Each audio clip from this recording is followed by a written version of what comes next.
Honourable members, may we please rise for the scales of justice? Honourable members, may we please rise for the scales of justice, respectfully. Thank you.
Protocol, I will not allow you to.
Mr. Speaker,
you know,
honorable members, prayers.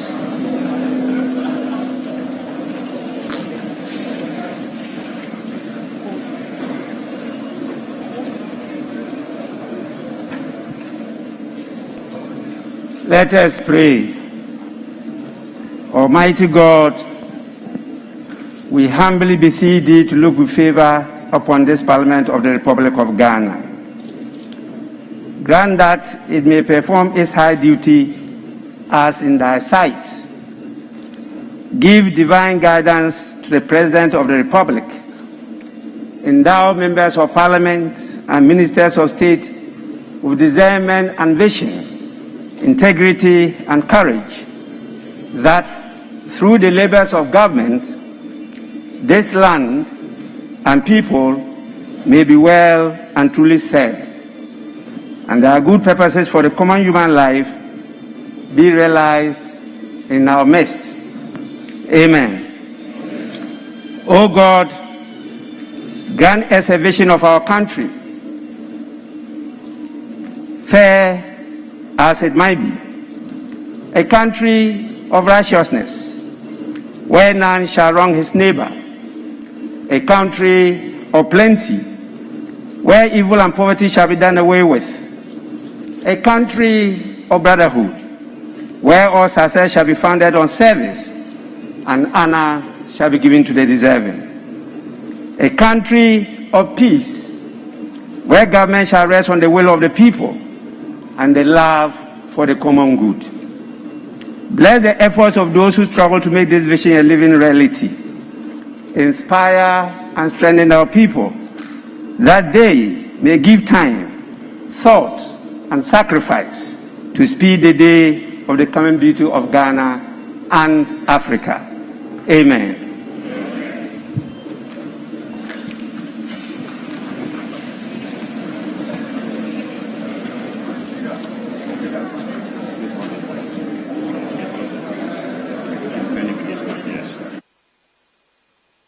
The guy.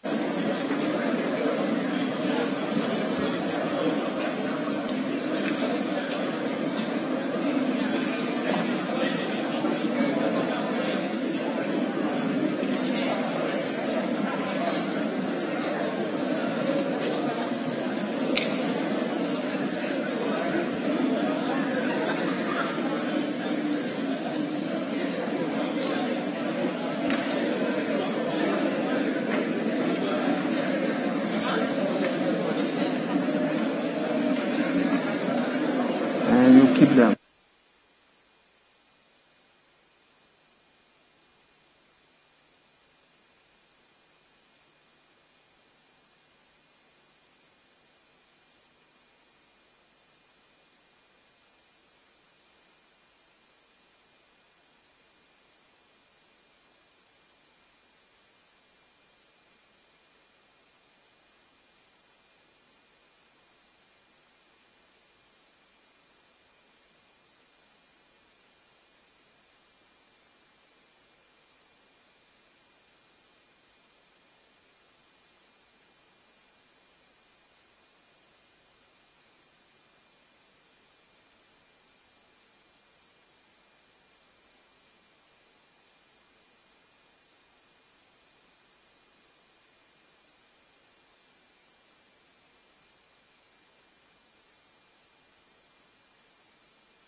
Honorable members, kindly your seats.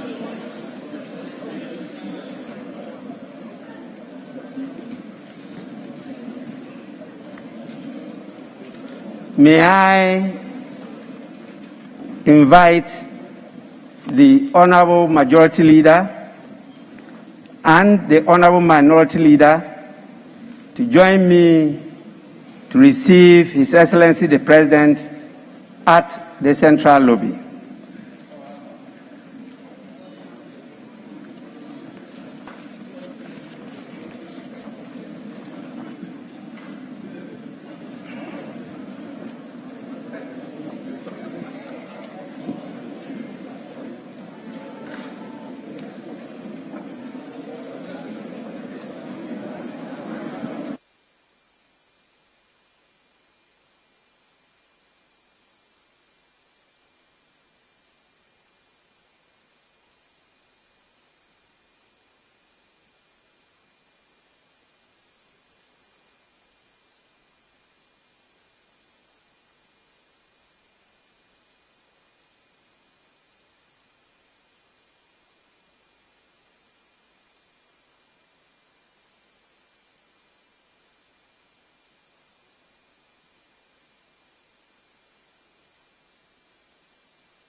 Don't worry.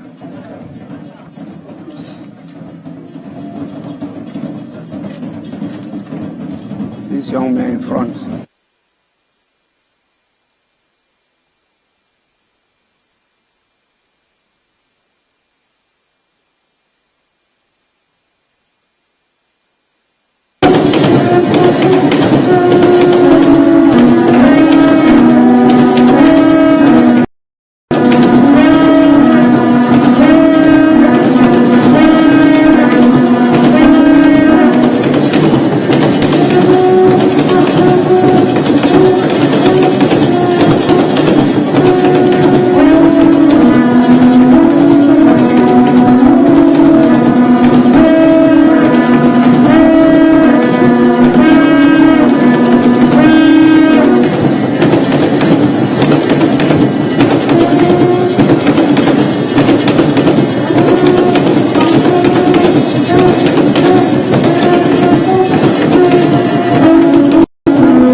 Honorable members,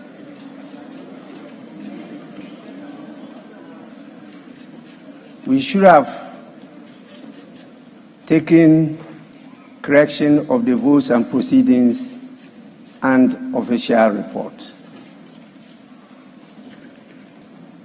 We identified a number of issues, but because of the pressure of time, we are unable to do it today, but we will do it the next sitting, and we'll definitely make sure that we correct the errors that we've identified. For today, I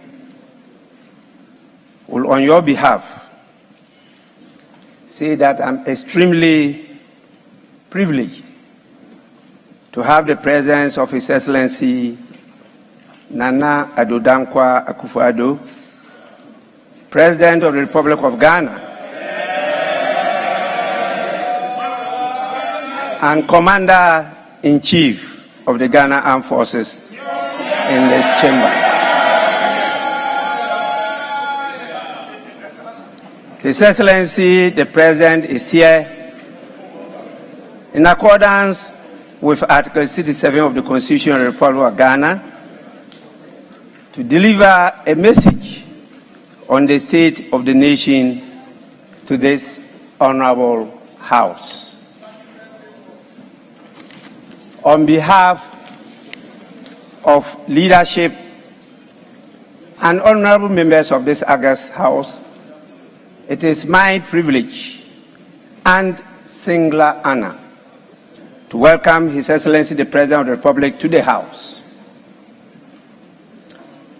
Honorable members, before I invite His Excellency the President to deliver the message on the state of the nation, permit me to recognize the presence in this august chamber of the following distinguished personalities. We have with us, and it's also a privilege for him to be here, the Vice President, in the person of His Excellency Alhaji Mahamudu Bawumia.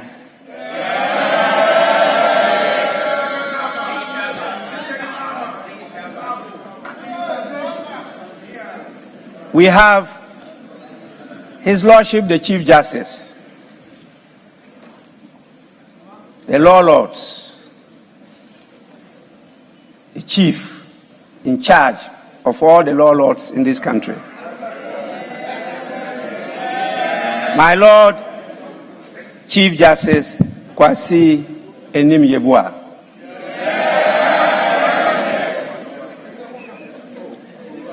We also have the presence of our First Lady,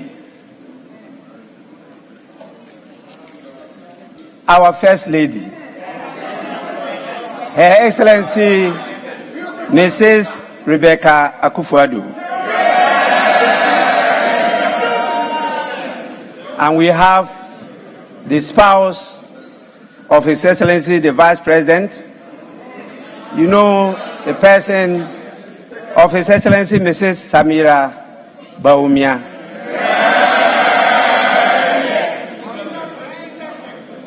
We are privileged to have the Chairman of the whole Council of State present here. And you know, the Chairman is the person of Nana Otu Sribo II. Let me, before I proceed, announce that we are also privileged to have the presence of my wife.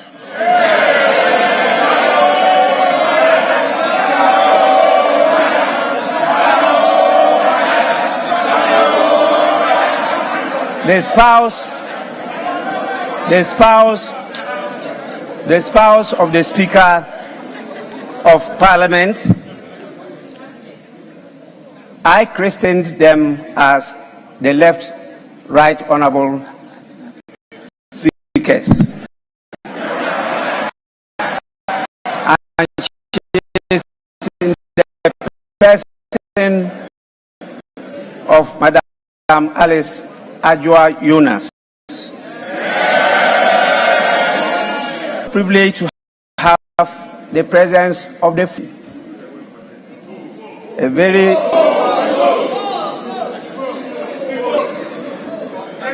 yes, she has been a very bold lady. I can confirm that she's been one of the catalysts that has really brought the issue of women, not only in Ghana, but globally. We have the presence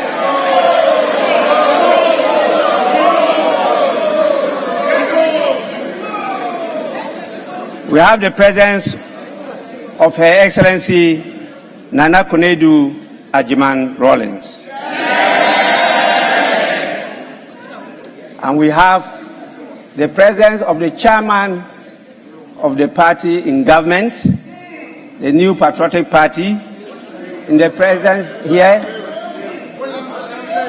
He was, as you know, a former first deputy speaker and also a former second deputy speaker, and that used to be called the Elembele Mugabe. He is in the person of Honorable Freddie Blay. And we have the General Secretary of the party in power, the New Patriotic Party, in the person, quite a young man, John Boedu. We have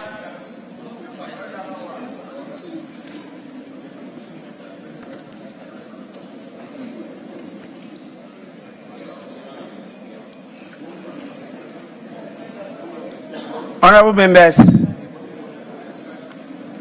my attention has just been drawn that we have with us the whole chief of staff. She used to be in charge of my wife's in Parliament here, and now she is the chief of staff of the whole country.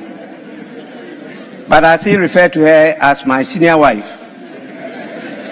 She is in the person of Honorable Akusia Frema Opare. And we have the General Secretary of the alternative government in the person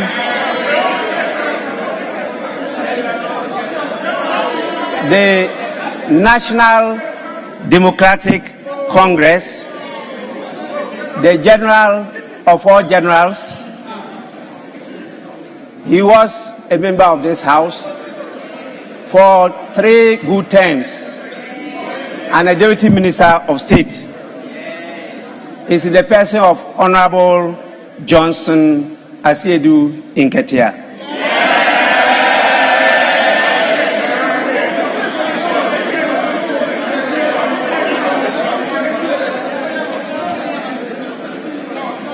With all this galaxy of important men and women, statesmen, definitely my expectation is that the dignity of this House, the majesty and aura of this House will be enhanced.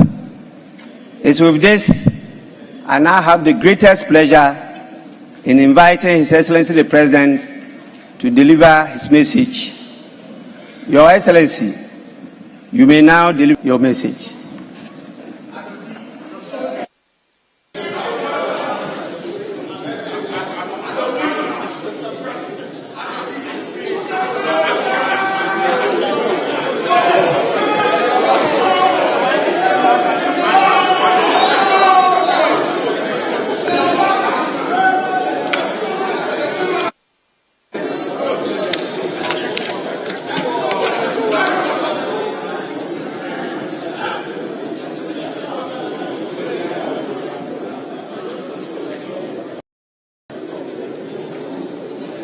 Mr. Speaker, it is always an honor and a pleasure to be back here where I was a 3-time member to give a message on the state of the nation as required by the Constitution. Mr. Speaker, I hope you'll forgive me if I begin by asking members of the House to salute the management, technical and playing teams of the Black Stars.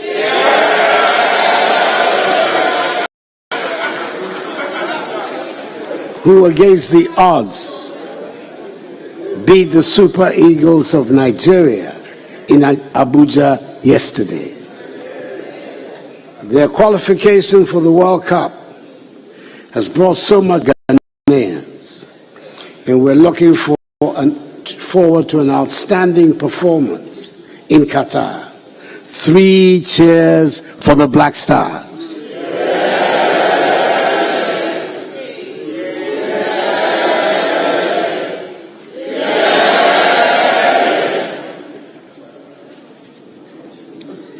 In accordance with protocol and convention, it is good to see that First Lady Rebecca Akufo-Addo, Vice President Muhammadu Bawumia, Second Lady Samira Bawumia, spouse of Mr. Speaker, Madam Alice Ajua Yonas, Chief Justice Anini Yeboah, and Justices of the Supreme Court, the Chairperson Nana Uto-Sribo II, and members of the Council of State, Chief of Defense Staff, Vice Admiral Seth Amoama, Inspector General of Police, Dr. George Akufu-Dampare, and service chiefs are all present. The Speaker, the House is also duly honored by the welcome attendance, virtually, of the former President of the Republic, His Excellency John Agyekum Kufuor, former First Lady, Her Excellency Nana Konadu Agyeman-Rawlings, and the Dean and members of the Diplomatic Corps. Mr. Speaker, from my vantage point as President of the Republic, from the focus point as head of government, from the enviable position of a husband, a father, and a grandfather, I know that there is a general sense of anxiety in our nation at the moment.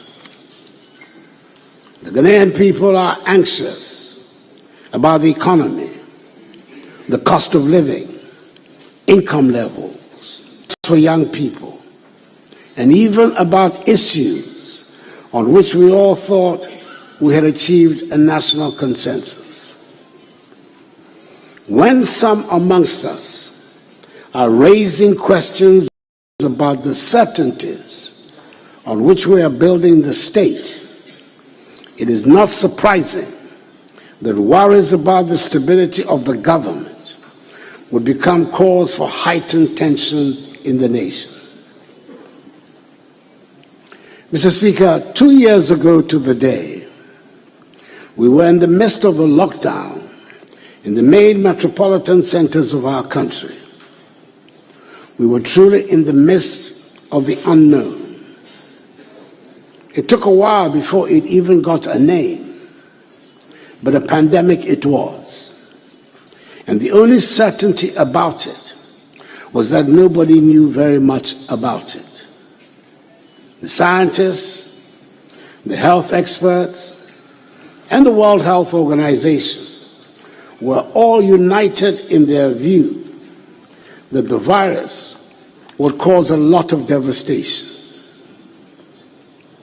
The world before COVID now seems such a long time ago, and the trauma of a world ruled by a pandemic has changed all our perspectives.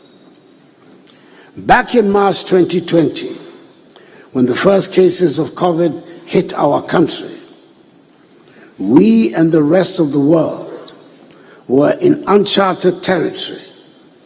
Fear and sheer terror gripped our land.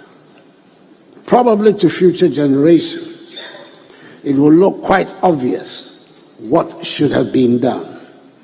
But 2 years ago, it felt like we had fallen into a dark, malicious, and terrifying abyss. We could not have been prepared for the catastrophe that hit us. Even the richest economies with the most sophisticated structures were unprepared.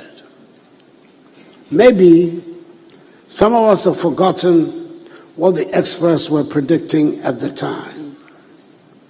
Our health and medical infrastructure was woefully inadequate, and we would not be able to cope. There were going to be piles of dead bodies strewn across the streets of Africa. There was a general consensus that we should spend all our energies on resources, on protecting lives. I remember, for example, the discussions about PPEs 2 years ago. Nobody was asking or was interested in how much they cost. Just find them for our health workers, and that was the only consideration. I wonder how many people remember the cost of the first face shields and nose masks that came into our country. I took the decision we would prioritize the savings of lives, and then we would get together to rebuild our economy. Nobody imagined the devastation would be so widespread and last so long. We've had our fair share of COVID deniers and conspiracy theorists, but it is fair to say, Mr. Speaker, that our management of the COVID-19 outbreak has been exemplary and has been so acclaimed by the world. And with the great mercies of the Almighty, we have saved lives. Indeed, the total number of deaths we have sadly recorded, 1,445, represents a minuscule fraction of the total number of deaths on the African continent, 0.6%. I remember a year ago, we were in the midst of the second wave of COVID infections and deaths. There was widespread fear. Again, there was consensus. We should concentrate all attention and resources on protecting lives. By that time, a little more was known about the virus, and the anxiety had shifted to the provision of vaccines. We moved rapidly to secure the provisions of vaccines, first for the frontline officials and workers and those most at risk, and then to the general mass of the population, always relying on the current scientific thinking. We had to learn some very hard lessons, and our belief in the need for self-sufficiency was reinforced when vaccine nationalism was played out blatantly by the rich and powerful countries. Mr. Speaker, the Presidential Vaccine Manufacturing Committee, which I set up to respond to this obvious deficiency, has put in place a comprehensive strategy for domestic vaccine production and the establishment of a National Vaccine Institute to implement the strategy, which will enable us to begin the first phase of commercial production in January 2024. A bill will shortly be brought to you in this House for your support and approval for the establishment of the National Vaccine Institute. This pandemic exposed other shortcomings of our country, which have undoubtedly contributed to the anxieties that have befallen the nation. Agenda 111 was born out of this necessity to address some of these shortcomings. At the normal rate of growth, we're not likely to make up the deficit in our health facilities infrastructure for a very long time. Hence the need for a special dedicated program of infrastructural development. We are undertaking the construction of 101 entities, which comprise standard 100-bed district hospitals for 101 districts without hospitals, with accommodation for doctors and nurses. 6 new regional hospitals for each of the 6 new regions. the rehabilitation of the Efia and Kwanta Hospital in the Western region, 1 new regional hospital for the Western region, and 3 psychiatric hospitals for each of the 3 zones of the country, that is North, Middle, and Coastal. It is an ambitious project which must and will be done, and which will create 3,900 jobs for construction workers, and on completion, some 34,300 jobs for health workers. Mr. Speaker, I have to report that, like all major construction projects, it is evident that the initial schedule we gave for the completion of Agenda 111 was overly ambitious. Identifying suitable sites around the country, for example, has turned out to be even more problematic than had been anticipated. I am now able to say that a great deal of the preparatory work has now been completed, and work has started at 87 of the 111 sites. I've been assured that preliminary work on the remaining 24 sites is ongoing. We have every intention of seeing this project through to its successful end, which will enable me to commission all 111 hospitals before I leave office on 7th January 2025. Mr. Speaker, we have saved lives and fared much better than we had feared and the experts predicted. But the consequences of lockdowns, border and business closures, and unplanned expenditures have combined to have a devastating impact on our economy.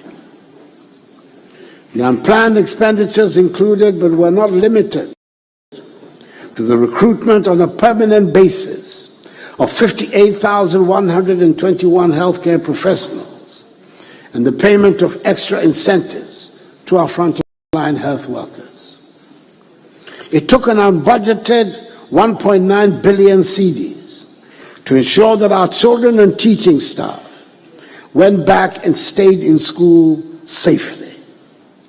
Some, including regrettably a few in this honorable House, went as far as to accuse the government of trying to kill Ghanaian children when we introduced the controlled school reopenings.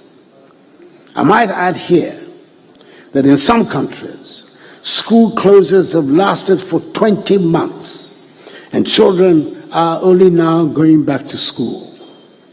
Our children did not lose a single academic year. We provided nearly 5 million households and over 10 million people with electricity and water subsidies at the time they were most needed. In all, data from the Ministry of Finance tells us that an amount of 17.7 billion cedis, 4.6% of GDP, has been spent in containing the pandemic since 2020. Mr. Speaker, the NPP government came into office with a plan to build a resilient economy and set us on the path to prosperity. We were on course, and our performance between 2017 and the beginning of 2020 demonstrates we were making rapid progress. Indeed, in 2017, 2018, and 2019, we recorded average annual GDP growth rates of 7%, making us one of the fastest growing economies in the world.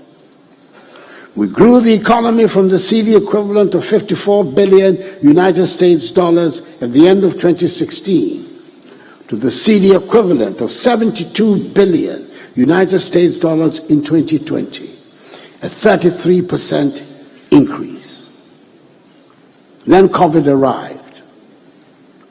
This is not something that anyone could have planned for, and the consequences are there for us all to see around the world. The big and established economies of the world have been knocked off their planned trajectory. Countries where budget deficits were unknown and prohibited by law suddenly had to accept huge deficits to underwrite social cohesion.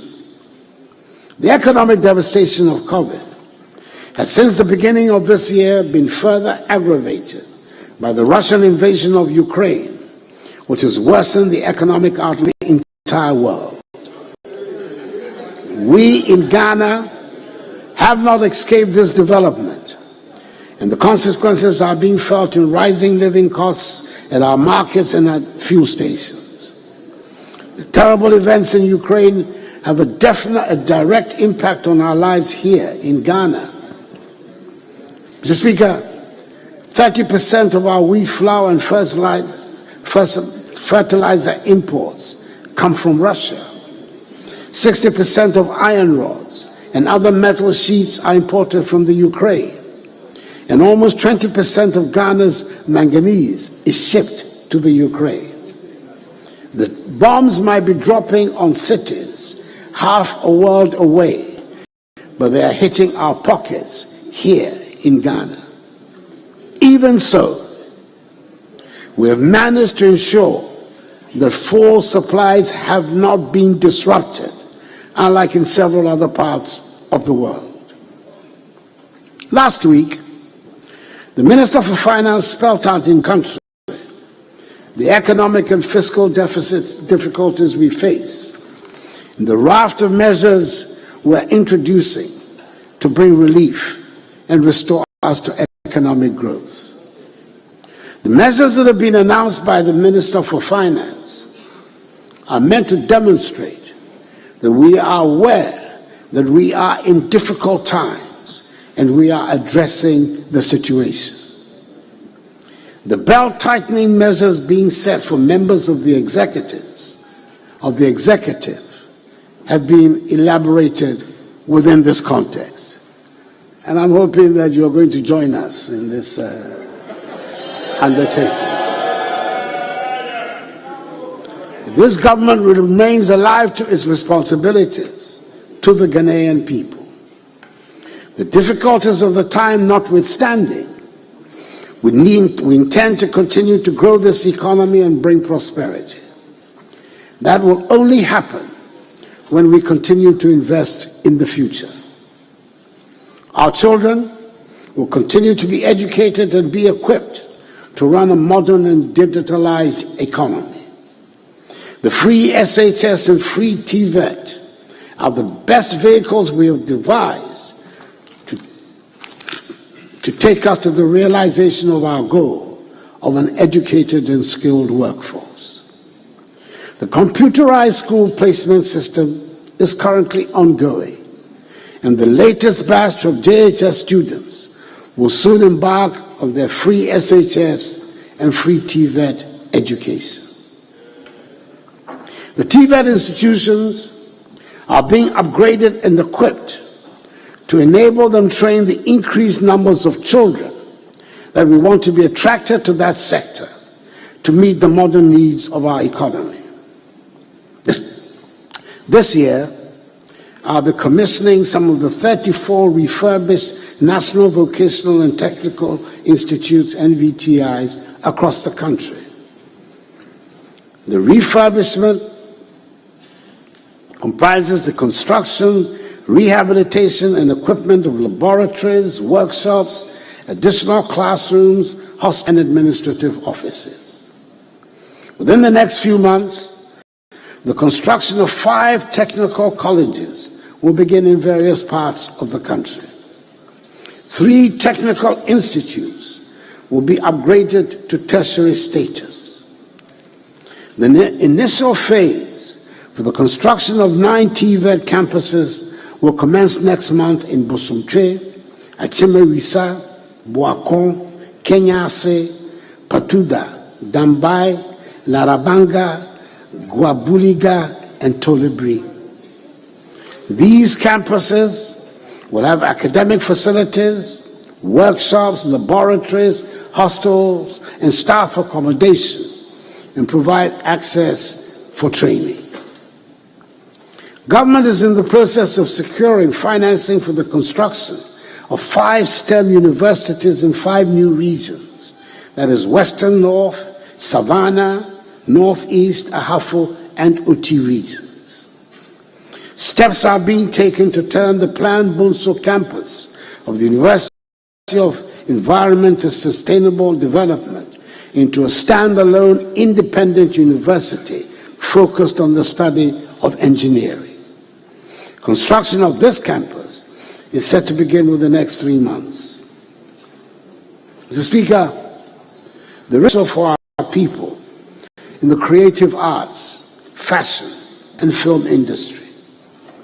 We want to unleash the creativity, enterprise, and innovation of our youth by giving them education and skills training in the creative arts.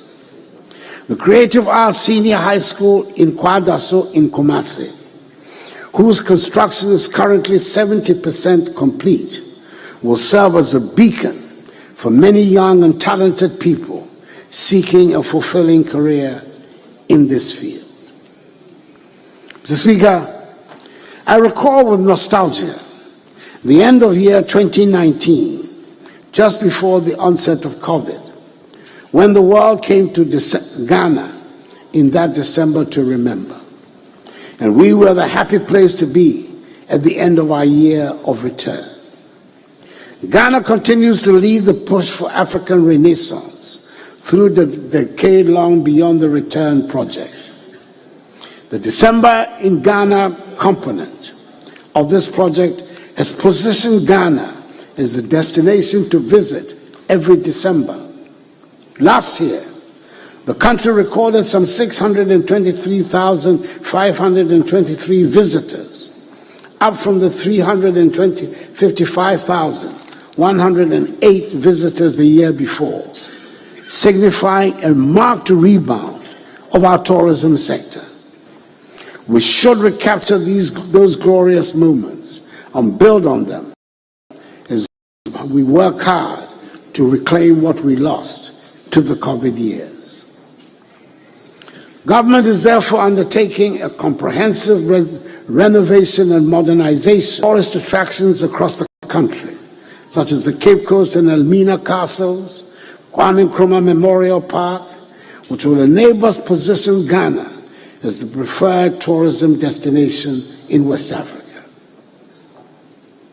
Mr. Speaker, government is determined to make our country the place where hard work pays good dividends. We made substantial investments in the agriculture sector. For example, because we recognize this substantial number of our people make a living. The successes of the program for Planting for Food and Jobs have transformed the lives of many farmers around the country. I'm glad to announce that the Tono irrigation dam has been fully rehabilitated and is back to life and fully operational, and is serving the needs of many farmers in the areas around them. The result of significant investment by my government in the Ghana Commercial Agriculture Project has resulted in the availability of a total of 13,190 hectares of additional irrigable land through the rehabilitation of Tono, Pong, Left Bank, and Pong irrigation schemes for rice and vegetable cultivation. Immediate benefits arising from the scheme include improved rice yields, increasing from 4.5 tons per hectare to 5.5 tons per hectare, leading to increased production and growth in farm incomes. This has benefited some 14,264 smallholder beneficiaries directly, creating some 40,000 jobs along several value chain activities generated from the irrigation schemes. In particular, at the Pond Left Bank irrigation project, government through the Ministry of Food and Agriculture has recently engaged 9 large-scale investors In addition to smallholder farmers in the Kwong Left Irrigation Project, who will be producing rice, maize, and vegetables on 1,300 hectares, using modern production technologies to achieve improved productivity and production within the next 3 months. Government has also invested in the vegetable sector through the Ghana Peri-Urban Vegetable Value Chain Project. We provided irrigation infrastructure covering a total of 541 hectares, which directly impacts vegetable farmers in the greater Accra region. In addition to these farmers, we've also provided inputs and technical support to vegetable farmers at Hikpo in the Volta region and Asokwa in the Ashanti region. The project has provided options for both domestic and international markets. The construction of 80 warehouses with a combined storage capacity of 80,000 metric tons has been completed, and their entry into the food production chain is offering better protection to the harvest of farmers. There is no doubt that for the vigorous interventions we have made in agriculture in the past 5 years, which have made us more self-reliant in our food needs, our country would have been at much greater risk as the fallout from the dramatic worldwide increases in freight charges hit prices in our markets and on our supermarket shelves. Mr. Speaker, the cocoa industry has marked a lasting and far-reaching achievements this past year, including producing 1,047,385 tons, the highest ever recorded in Ghana's history. Together with our counterparts in Côte d'Ivoire, we have addressed the inequalities in the international marketing system of cocoa by paying a living income differential of 400 United States dollars per ton of cocoa to our farmers. This is a remarkable initiative that cushions the income of the Ghanaian cocoa farmer, the backbone of our economy. I want to draw attention to one other innovation in the industry that appears to be a small item. A non-adjustable electronic weighing scale has been introduced for the purchase of cocoa from our cocoa farmers. This scale, which was introduced at the start of the cocoa season in October, has been approved by the Ghana Standards Authority. It cannot be tampered with by purchasers. Not many people outside the cocoa industry will realize the significance of the introduction of this little bit of technology. But it brings to an end one of the main sources of distrust between cocoa farmers and officialdom. The age-old belief and suspicion that cocoa farmers are being cheated by tampering with the weighing machines has come to an end. The same use of technology to attract more young people into agriculture is continuing with the training of 537 youth in the production of high-value vegetables using greenhouse technology.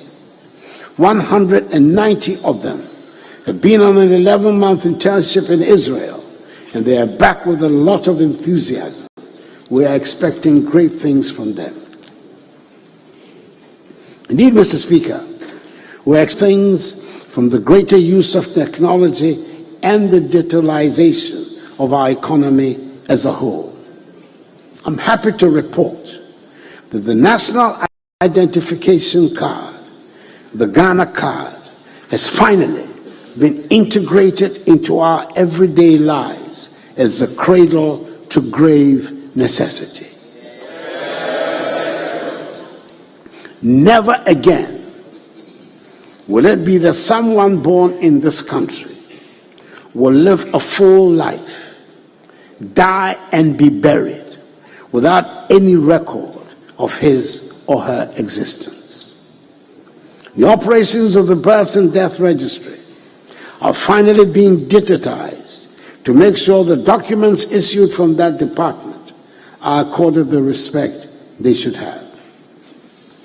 Every child born in this country will be registered, and the date of birth registered will remain your date of birth throughout your life.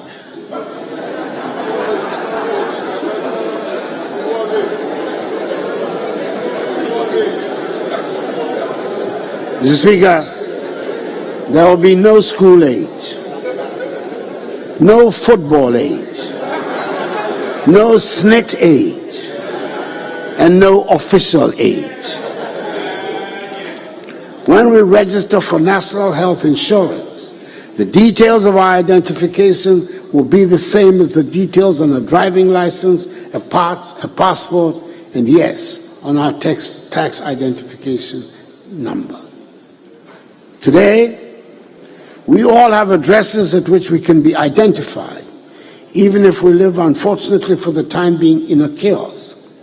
And when we die, that inevitable rite of passage will be recorded to mark the end of our life. Mr. Speaker, it is not enough that the state collects all this information. It is critical that every citizen is able to benefit from the digitization process. The benefits range from being able to give directions to our addresses for deliveries and being able to gain access to government services without having to go to the ministries. The Rural Telephony Project, being undertaken by GIFEC, is working to fill the void created by the telephone operators' inability or unwillingness to extend their services to areas they deem uneconomical to operate.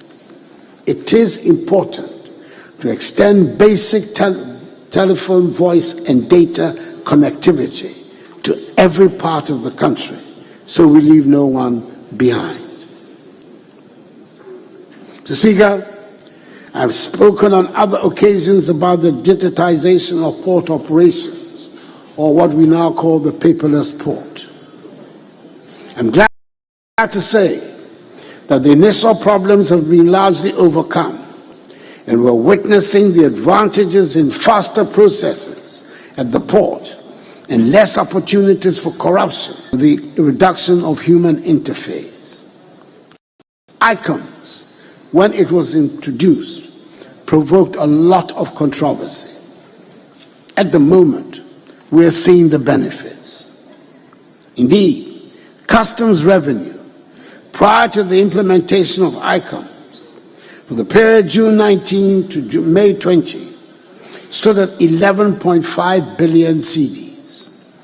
Between June 2020, the start of ICOMS, and May 2021, teething challenges, ill-considered propaganda, and the impact of COVID-19 on global trade notwithstanding, customs revenue has increased by 27.6% to 14.36 billion cedis.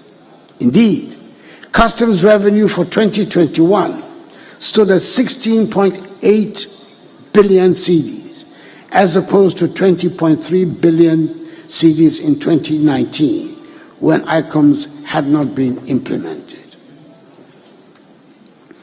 The digitization of hospital records has started through the Lightwave Health Information Management System.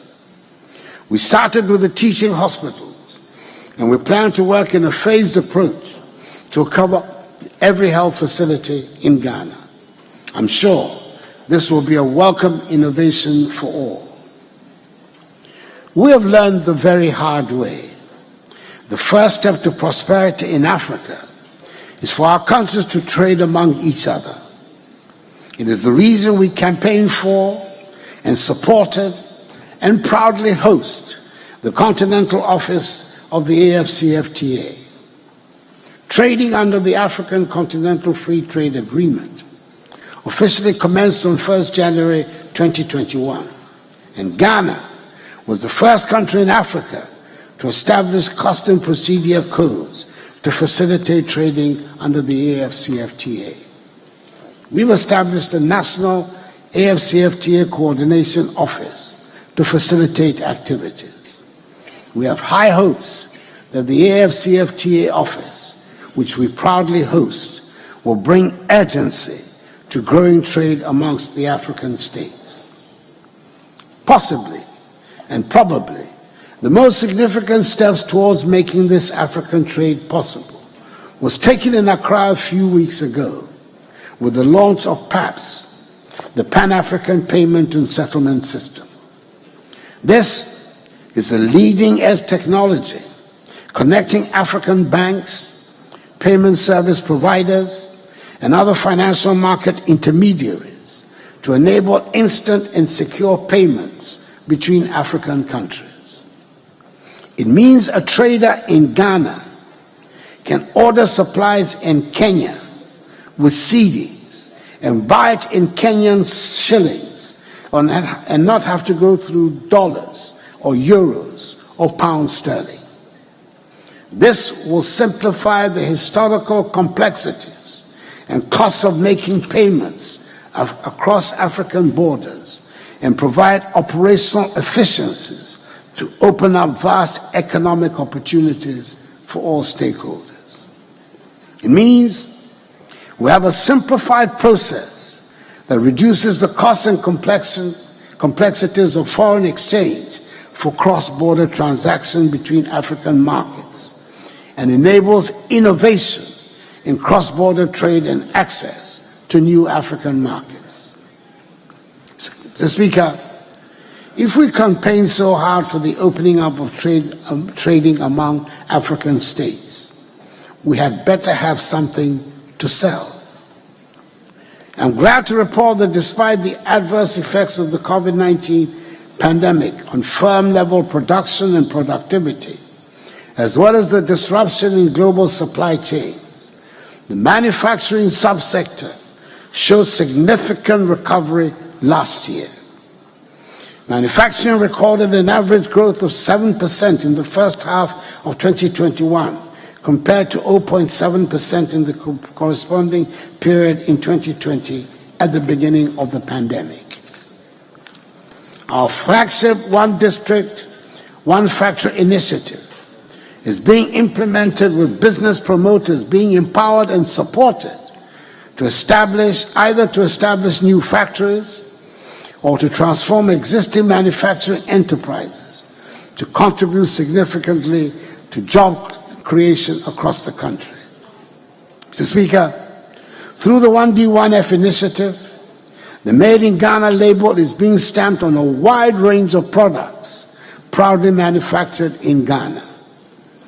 Out of a total of 278 1D1F projects at various stages of implementation in all the 16 regions, 106 factories are currently operational. 148 are under construction, while 24 projects are at mobilization stage. Mr. Speaker, in order to bring the youth on board the 1D1F program, 58 out of the 278 1D1F projects have been developed as enterprises fully owned by youth groups with direct government support. Each of these 1D1F youth companies are owned by between 40 and 50 youth as shareholders. In addition, 5 medium-scale state-of-the-art agro-processing common user facilities have been established with direct support from government and are owned by various groups of farmers whose farming operations have previously been undermined through lack of processing facilities. These farmer-owned companies have been established in 5 districts, namely Doma West, Savalugu, Sefia Kontombra, Setre Central, and Takwa in Swayem. They cover oil processing, rice milling, and the processing of maize into maize grits. Mr. Speaker, quite a number of global vehicle manufacturing companies have set up assembly plants here in our country and started producing vehicles for our market and for the West African market. The well-defined Ghana automotive development policy we outlawed in August 2019 has facilitated this welcome development. Since June 2021, Toyota and Suzuki brands of vehicles are being produced here, commencing with the production of Hilux, pickup, and Swift models. Volkswagen and Sinotruk, which commenced commercial operations in 2020, have continued to assemble their brands of vehicles and are enjoying significant local patronage. In addition, a new state-of-the-art site with capacity to assemble 5,000 new vehicles per annum has been established by Nissan in Tema, which is currently producing Nissan and Peugeot brands of vehicles for the Ghanaian and West African markets. I will have the pleasure to commission this new plant in Tema tomorrow. 3 other vehicle manufacturers, namely Kia, Hyundai, and Renault, are also expected to commence commercial production this year. Our national iconic automobile brand, the Kantanka brand, produced by Kantanka Automobile Company Limited, also stepped up production of its made-in-Ghana vehicles, which include Nkunimdie SUV, Omama pickup, Onate 4x4 pickup, Otumfor SUV, and K71 small SUV models. Now that the Minister for Finance has announced an embargo on the importation of 4x4 vehicles for official use, I hope the local assembly plants will take full advantage of the opportunity, especially since government is continuing with its policy of giving first priority to locally assembled vehicles in respect of all publicly financed procurement of vehicles. Mr. Speaker, we have proof beyond the education, agriculture, and manufacturing sectors to show that we have been using state revenue to expand infrastructure across other sectors and improve lives. For the first time in our history, we are doing something about the infrastructure needs of the judiciary on a major scale. A courthouse is an essential element of the architecture of a state dedicated to the promotion of the rule of law. And yet, there are large areas of our country that are not served by any court, and people have to travel long distances to access the services of a court. Unfortunately, as the former Chief Justice once put it, the conditions of most of the court facilities around the country where they exist are not fit for purpose. We have thus embarked on a project to provide 100 courthouses and accompanying residences for judges and magistrates around the country. 50 of them are being built and are near completion and should be handed over to the judiciary soon. Mr. Speaker, 121 residential units for the judiciary are also being built across the country. Furthermore, 22 new modern townhouses are being constructed at Denyame in Kumasi to address the accommodation challenges facing Court of Appeal judges assigned to the northern sector. Some of you might remember that work began some 20 years ago on the construction of Law House, a proposed new office accommodation for the Office of Attorney General and Ministry of Justice. A 12-story edifice consisting of 10 floors above ground and 2 stories underground. Work on the project has stopped many years ago. I'm glad to say that not only has the project been resurrected, I'm told it is expected to be completed by the end of this year. Mr. Speaker, whilst on the subject of law enforcement, the passage of the Right to Information Act, the Witness Protection Act, the amendment of the Criminal Offences Act, and other laws have enhanced significantly the capacity of the state in the fight against corruption. It is also an undeniable fact that budgetary allocations for institutions actively engaged in public sector accountability, that is the Office of the Auditor General, the Judiciary, Parliament, and the Ghana Police Service, have witnessed significant increases since I assumed office in 2017. Furthermore, we now have a new special prosecutor who appears to have all the wherewithal necessary to exercise vigorously the prerogatives of his office. Mr. Speaker, it is in the road sector that we have registered the greatest infrastructure achievement. I know that the word unprecedented is often used with careless abandon in our public discourse, but I use it carefully and purposefully.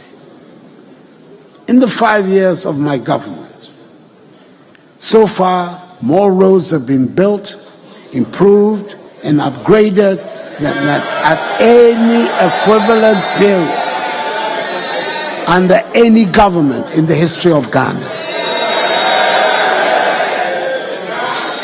Some 10,885 kilometers of new roads have been constructed in these 5 years. Let me mention, Mr. Speaker, that yesterday it was my honor and great pleasure to have commissioned the Tamale interchange.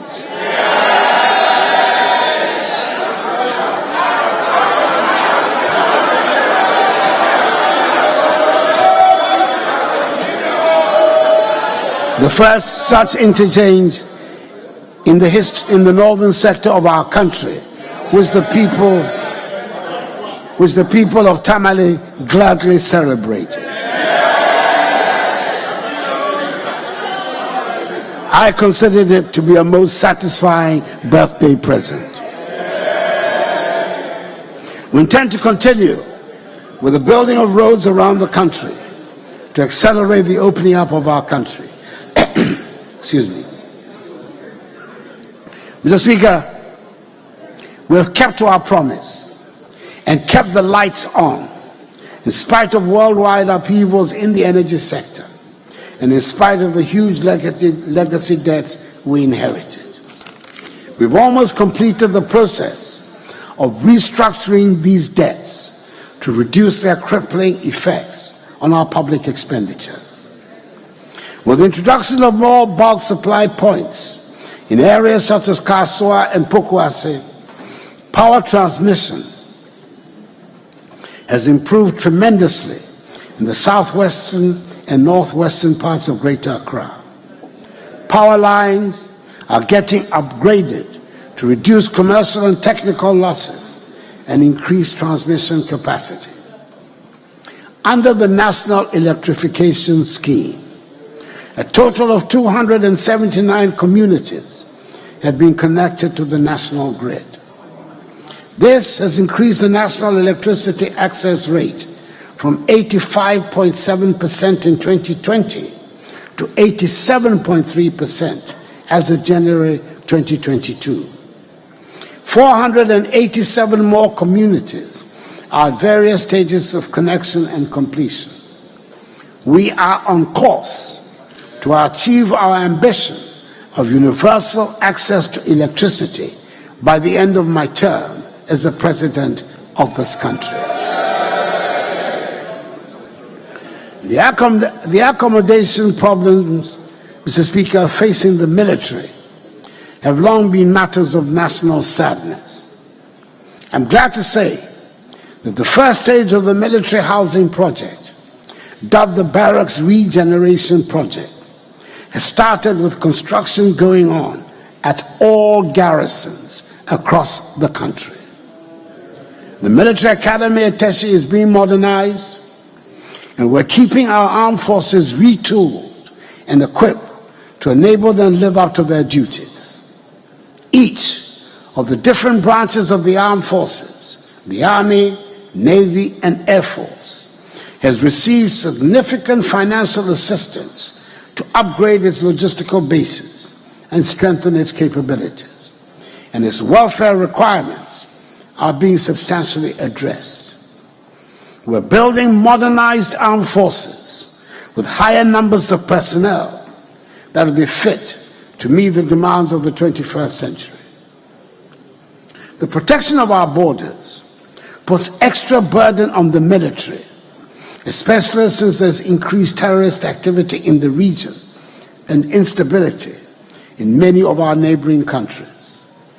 15 forward operating bases, or FOBs as they are called, are being constructed across the country to help in the prevention of cross-border crimes and terrorist activity. Mr. Speaker, I believe we can all testify that our police service is undergoing a great improvement and a change of image before our very eyes. During times of anxiety, we need a responsive police service to boost the confidence of the population, and it is good to see the police rise up to the challenge. Nothing starts people off in a bad mood more than the driving habits and traffic jams that create chaos on our roads and make every road journey a nightmare. Gradually, the police are bringing order to the roads, and we all now know that the law is no respecter of persons or vehicle types. I urge all of us to cooperate with the police to perform their duties to enable all of us go about our lives in peace. I'm happy to state the government has been able to provide much needed modern equipment for the service, and we're tackling their accommodation needs as well. We're constructing 320 housing units at the National Police Training School, which are at an advanced stage of completion. Work is also going on the construction of a huge barracks complex at Kwabinya to replace the one adjacent to the DLA at 37, where the conditions of living are poor.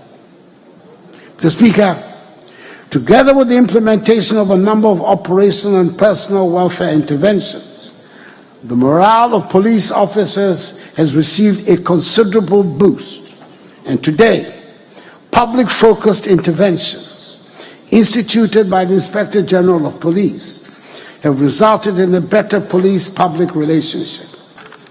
The police service is gradually regaining the trust and confidence of the public under the leadership of its new Inspector General of Police. Mr. Speaker, as I indicated last year would happen, a national dialogue on illegal mining was held under the auspices of the Lands and Natural Resources Ministry in Accra, as well as in two other regional ones in Kumasi and Tamale. If ever the support of all citizens was required to make something work, it is in the battle to end illegal mining and restore our lands and water bodies back to health. We have declared river bodies and forest reserves as red zones for mining. We have suspended the issuance of all prospecting, exploration, and reconnaissance licenses for minerals in forest reserves. Launched Operation Halt 2 to help rid our water bodies and forest reserves of illegal miners. Revamped the community mining scheme as a more sustainable and greener safeguards to replace illegal mining. What we need above all is the buy-in of all citizens to recognize that the degradation caused to the lands and water bodies by the illegal mining practices affect each one of us, and which all should take an interest to stop those involved. Let me use this platform to extend again the condolences of the nation to the victims of the Apiache explosion. The response to the disaster by the public and the organs of state was highly commendable. Government responded swiftly in the immediate aftermath of the incident by dispatching a high-powered delegation under the leadership of the Vice President to Apiachi. An Apiachi Support Fund has been established to spearhead the building of a decent, green, and sustainable community to enable victims of this tragic incident and members of the community get back on their feet and rebuild their lives. As rising out of this incident, government will ensure that the health and safety policies of the mining industries are in accordance with international best practices. Mr. Speaker, the Green Ghana Day last year was a great success, as many people turned out to join in the exercise to plant trees. I urge all of us to continue to take care of what we planted to make sure that the 7 million seedlings we planted, i.e. 2 million more than the original target of 5 million, become fully grown trees. And please, join in the Ghana Green Day when it comes along on 10th June, the designated Green Ghana Day for this year, when we seek to plant 20 million trees. That is a fourfold increase over the 2021 target of 5 million. The Speaker, you would recollect that in my message to Parliament last year, I indicated the government is collaborating with the private sector to establish 14 medical waste treatment facilities and commence the construction of 16 integrated recycling and compositing plants across the country to help address once and for all the safe disposal of medical and municipal solid waste. I'm happy to inform the House that these facilities and plants are at various levels of completion and will be completed by the end of this year. Mr. Speaker, as part of government's Water for All program, several water systems have been initiated and at our various stages of completion. The import of the program is to ensure that each region will benefit from at least one water supply project. Phases 1 and 2 of the Upper East Region Water Supply Project have been completed and will be commissioned soon. Contractors are on site working on the water projects in Keta and Sunyani, and preparatory works are ongoing on the Yendi, Damango, Tamale, and Sekandi Takradi water projects. Mr. Speaker, towards addressing the housing needs of Ghanaians, government has developed a new affordable housing program, with the state now playing the role of facilitator through the provision of land, infrastructure services, and tax incentives and exemptions to subsidize the cost of construction of the housing units to reduce their prices. In furtherance of this, preparatory works have commenced for the development of 2 designated sites at Pokwasi Amasama in the Greater Accra region and Dedesua in the Ashanti region, which are expected to deliver some 12,000 housing units. The long wait for decent and secure accommodation for public servants at the district levels will soon become a thing of the past. Government, through the State Housing Company Limited, has commenced works on the preparation of the district housing program for the construction of rental housing units at the district level for public servants. The pilot phase will be implemented in 16 districts across the 16 regions of the country. That notwithstanding, Mr. Speaker, government continues the completion of the existing affordable housing projects to increase access to secure, safe, adequate, and affordable housing units across the country. Tema Development Corporation, TDC, for example, has continued with the construction of the Pong Affordable Housing Project, which involves the construction of 3,016 housing units. The project is currently 30% complete. Mr. Speaker, work is progressing on the Coastal Protection Program of government, whose aim is to improve the resilience of the country's coastline against tidal wave erosion whilst protecting lives, livelihood, and properties of the people living across the coast. Accordingly, the Dansoman, Axim, Amalfo, Kuma, Anomabo, and Elmina Phase 3 coastal protection projects are currently at 98%, 100%, 65%, and 80% respectively. Other coastal protection projects are currently ongoing at Cape Coast, 72% complete, Discove, 38% complete, Commander, 85% complete, Abwazi Phase 2, 30%, and Ningo Pram Pram, 44%. In the medium term, government will commence works at Blekusu, Apam, Axim, La, and Teshi, Dansoman, Shaman, Ningo Pram Pram, Temanu Town, Anoga, and Takrady. Mr. Speaker, government's commitment to constructing a modern railway network in our country is gradually bearing fruit. The construction of the 22-kilometer section of the Western Railway line on the new standard gauge from Kojokrom to Manso, which commenced in 2018, is on schedule to be completed before the end of this year. Ahead of its completion, government has secured the needed funding to continue the Western Railway Development Project for an additional 78 kilometers from Manso to Huni Valley. The project will also include the conversion of the dual-gauge tracks between Takrady and Kojokrom from narrow gauge to standard gauge.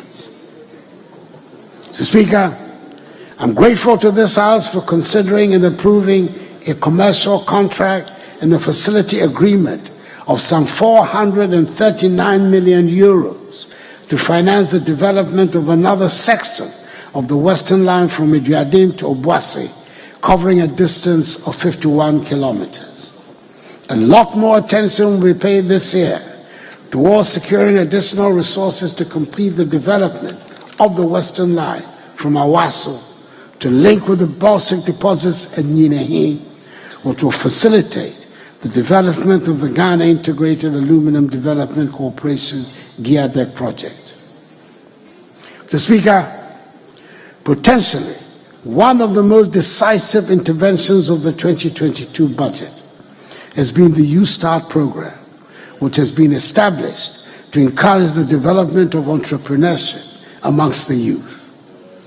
Coupled with an even greater systematic support for the private sector, which will be a priority of my second term, it represents a major pathway for the economic growth and transformation of our country and for the solution of unemployment. Mr. Speaker, I cannot purport to speak about the state of the nation without addressing some critical governance issues that have featured in recent public discussions.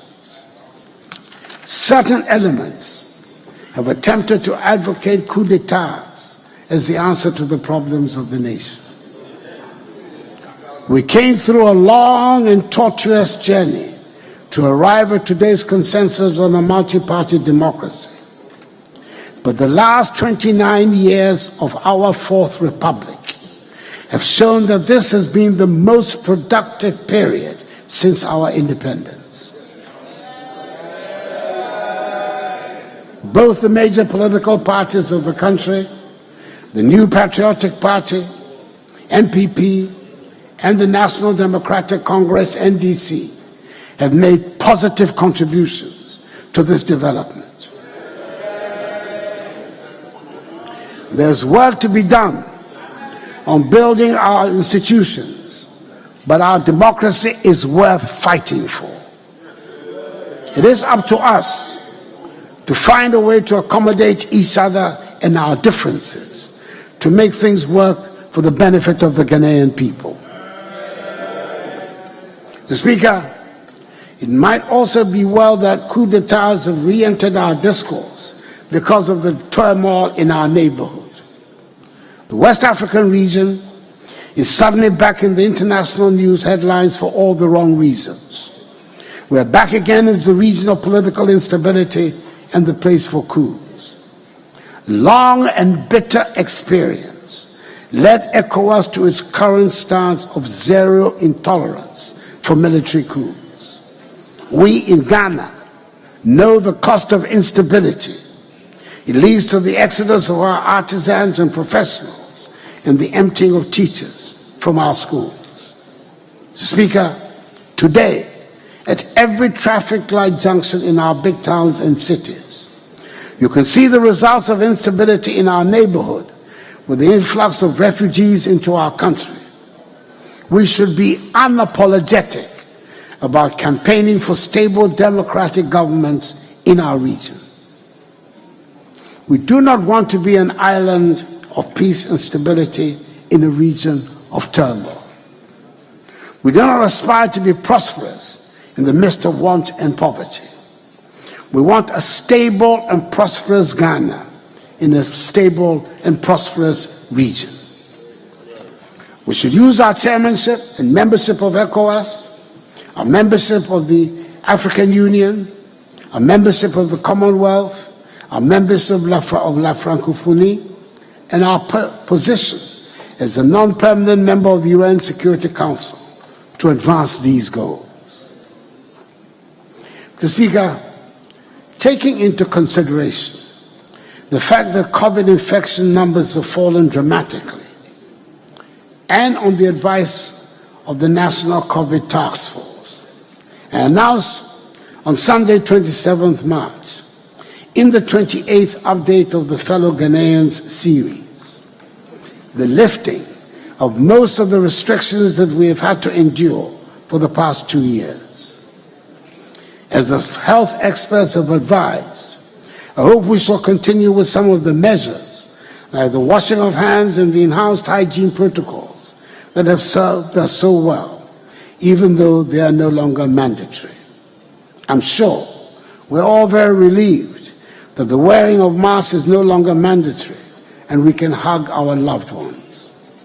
With the lifting of the COVID restrictions, I'm looking forward to renewed energy and enthusiasm as all workplaces reopen at full capacity. Mr. Speaker, despite the protracted and sometimes acrimonious nature of proceedings, I'm happy that the House has finally found it possible to pass the e-levy bill. I believe strongly the levy is going to make a significant contribution to revenue mobilization and the management of the national economy. And I want to thank members of the House for making this possible. Mr. Speaker, there are many problems that we have to overcome to get back to where we ought to be. I need your support. No president, no parliament, no government can undertake this task all by themselves. We need all Ghanaians to pull and push together. The road to recovery will be long and hard, but we have started on a good footing by accepting that we are in a difficult place and are taking the difficult decisions that will get us out. If anyone had ever had any doubts about the need for self-reliance, the point has now been forcibly drilled home to us. The pursuit of the Ghana Beyond Aid agenda is even more compelling now. I have no doubts whatever, Mr. Speaker, that we have it in us to build the Ghana of our dreams. I saw the spirit of togetherness and the willingness to help each other when COVID struck. We looked out for each other. I saw the sense of enterprise and innovation of the Ghanaian. I saw our manufacturers quickly adapt their plans to produce sanitizers, and our tailors equally quickly displayed the innovation they had always been known for by turning face masks into fashion items. We are first-class health professionals, and they came into their own during the crisis, and we're providing the infrastructure to enhance the quality of their work. We are first-class teachers. They showed it when the pandemic struck and kept our children firmly to their books. The self-confidence of the Ghanaian is well rooted. Let us, more than ever, hold up our heads high and face the future with courage, hope, and assurance. Let us recall our age-old Ghanaian values of hard work, enterprise, solidarity, dignity, and hospitality. Look around you, believe in Ghana, and be inspired by Ghana. We will bounce back together. The battle is the Lord's. May God bless us all in our homeland, Ghana, and make her great and strong. The Speaker, I thank you for your attention.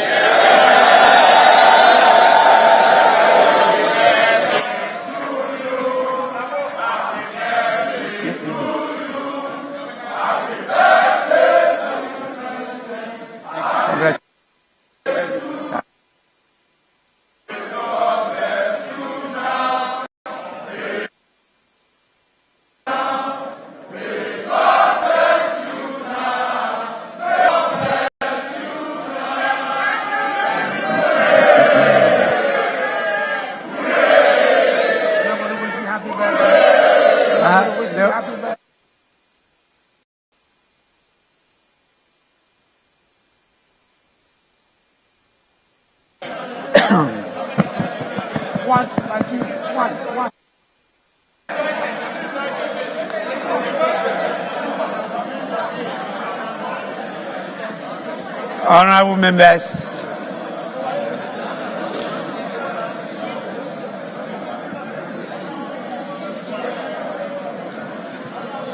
we have heard His Excellency the President. We've also heard the concerns that some of you have raised, and His Excellency has responded to it. I, on behalf of all of you, in accordance with Standing Order 58,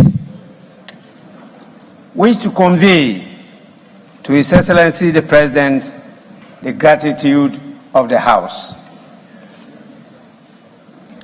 Honorable members, again, in accordance with the practice of this House, a formal communication will be forwarded to His Excellency the President after the House has thoroughly debated this message on the state of the nation.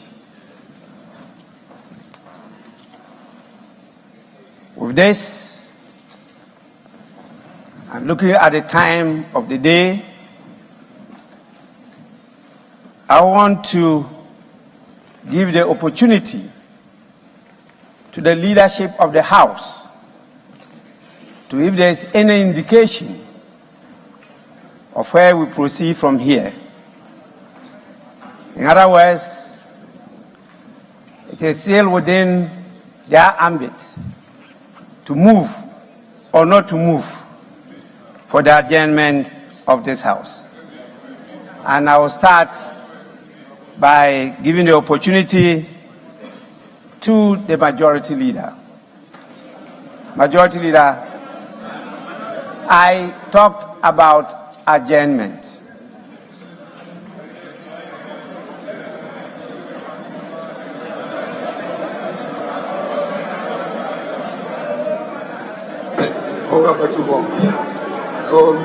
The Speaker, as you indicated, we've just listened to the President deliver the message on the state of the nation. It lasted for 1 hour, 8 minutes. Speaker, given the exigencies of times, it's intended for us to begin the debate on the message tomorrow. And I guess we'll push ourselves to possibly Saturday or so.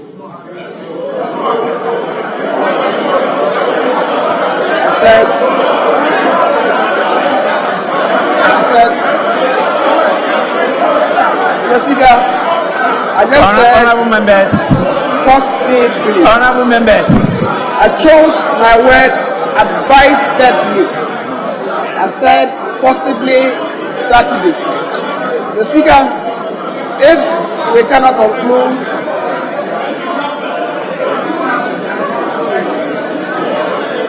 Honorable members. if we can conclude on Saturday, possibly, we'll take it to next week at the day that the business committee shall appoint.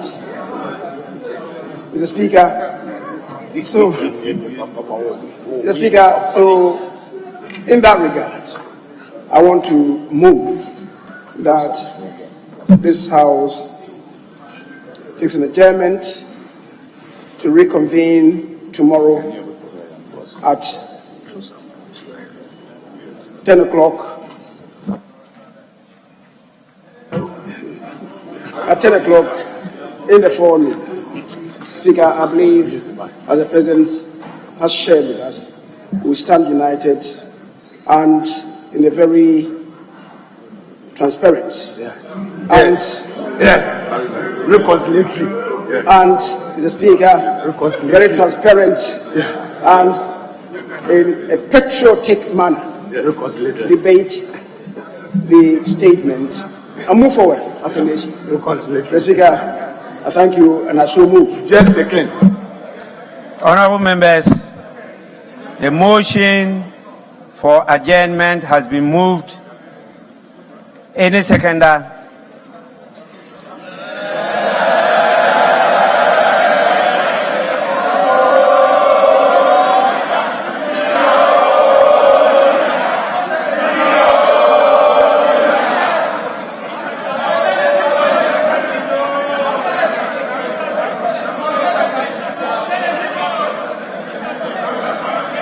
Yes, Minority Leader.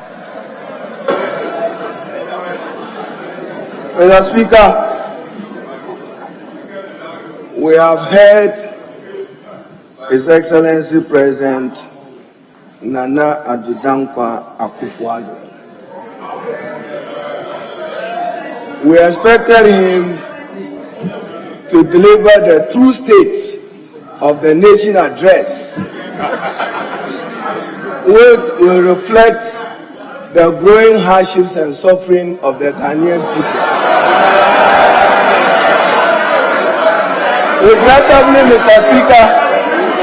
Regrettably, Mr. Speaker, he himself today does not have the confidence even to talk about the economy or the state of the Ghanaian economy.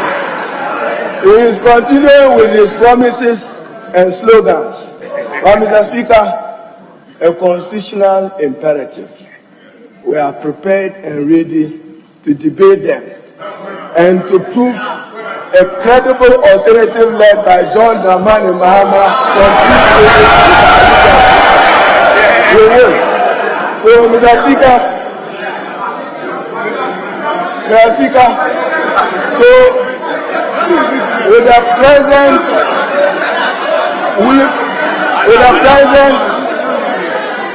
willfully downplaying the hardship reality, I beg to second the motion for adjournment.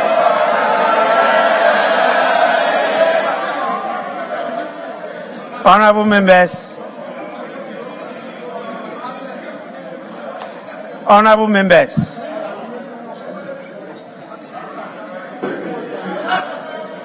Order. Honorable members, I can only enjoy the nostalgia of being a majority leader and a minority leader.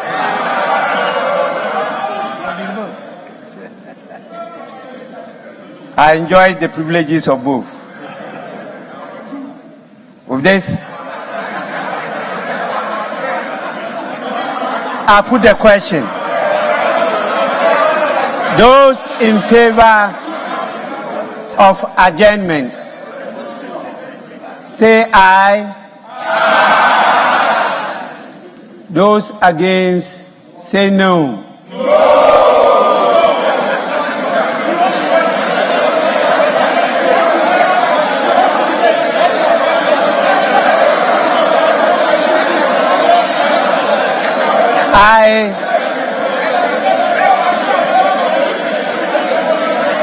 Honorable members, I put the question again. Those in favor of adjournment of sitting to tomorrow, say aye. Those against, say no.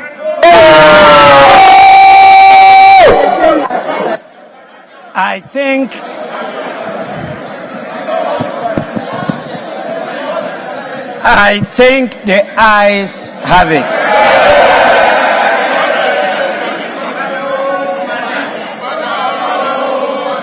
The ayes have it. The House is accordingly adjourned till Thursday, 31st March 2022 at 10 o'clock in the forenoon. The House is adjourned.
I know you go round.